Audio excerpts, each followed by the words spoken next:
మన వీడియో ఎందుకు ఇస్తున్నారు వాళ్ళు మా వీడియోలు తీస్తున్నారు.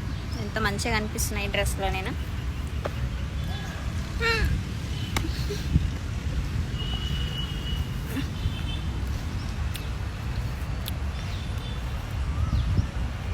నేను డేట్స్ తింటున్నా. డేట్స్ చూడండి. జైంట్ వీల్ అది ఎక్కాలంటే చాలా భయం నాకు. చిన్నగా ఉన్నప్పటి నుంచి ఇప్పటిదాకా ఎక్కాలి. చిన్నగా ఉన్నప్పుడు ఎక్కినా, అప్పుడు ఎక్కినప్పటి నుంచి ఇప్పటిదాకా మొక్కుకున్న ఎక్కనని. దానికంటే బెటర్ బ్రేక్ డ్యాన్స్. నాకు బ్రేక్ డ్యాన్స్ అంటే చాలా ఇష్టం. చాలా 2-3 టైమ్స్ ఎన్ని టైమ్స్ ఎక్కి తిరగమన్నా తిరుగుతా.